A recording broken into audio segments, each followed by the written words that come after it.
평택항에서 작업 중 사고를 당해 숨진 청년 고이선호 씨의 장례가 20일이 넘게 미뤄지고 있는 가운데 유가족들은 계속해서 진상규명을 요구하고 있습니다.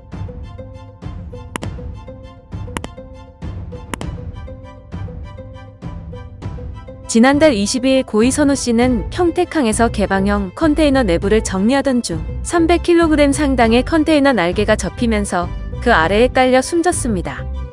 당시 용역회사의 지시에 따라 움직였던 이 씨는 아무런 안전장비도 착용하지 못한 상태였는데요. 작업 현장에는 안전관리자가 자리하지도 않았습니다. 유족들은 이 씨의 장례를 마련했지만 20일이 넘도록 발인을 못하고 있습니다. 작업을 지시한 사람과 사측의 진심 어린 사과와 책임 인정이 없다는 이유에서입니다. 유족 측은 계속해서 정확한 진상규명과 재발 방지 대책을 요구하고 있습니다. 이 씨의 아버지는 한 인터뷰에서 사고의 근본적인 원인에 대해 원청에서 인건비를 아껴보겠다고 법으로 정한 안전요원을 배치하지 않았기 때문이라고 주장했는데요.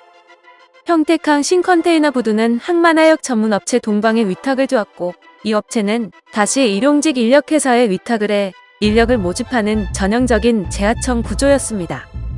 이 씨는 일용직 인력회사를 통해 작업에 투입되었고 애초에 이 씨가 담당한 작업은 동식물 검역 일이었지만 사고 당일에는 컨테이너 작업에 안전장비와 안전교육 없이 투입되었던 것으로 전해졌는데요.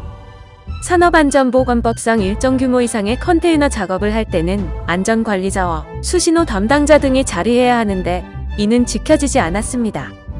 이와 관련해 사측은 현장에 안전관리자가 있었지만 잠시 자리를 비운 것이라 해명했습니다.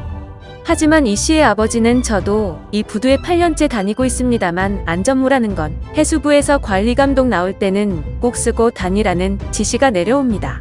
그 외에는 안 쓴다며 평소에도 안전관리가 제대로 이루어지지 않았음을 지적했습니다. 한편 원청 업체는 사고가 발생한 지 12일 만인 이달 4일 노동부에 작업 중지 명령 해제를 요청했으나 안전조치 계획과 유사사고 방지를 위한 대책 등이 부족하다는 이유로 거절당했습니다.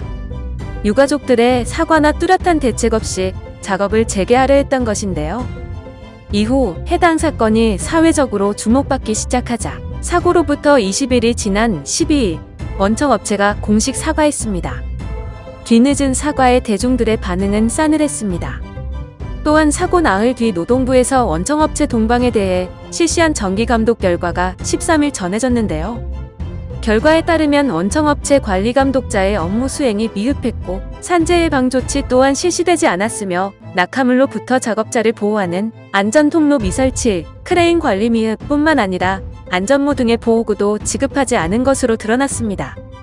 하지만 2018년 태안화력발전소에서 협력업체 비정규직 노동자인 고김용균 씨가 운송설비 점검을 하다가 사고로 숨진 것을 계기로 책임자를 엄벌하기 위해 마련된 중대재해처벌법은 내년부터 시행되기 때문에 이번 사례에는 적용되지 않습니다.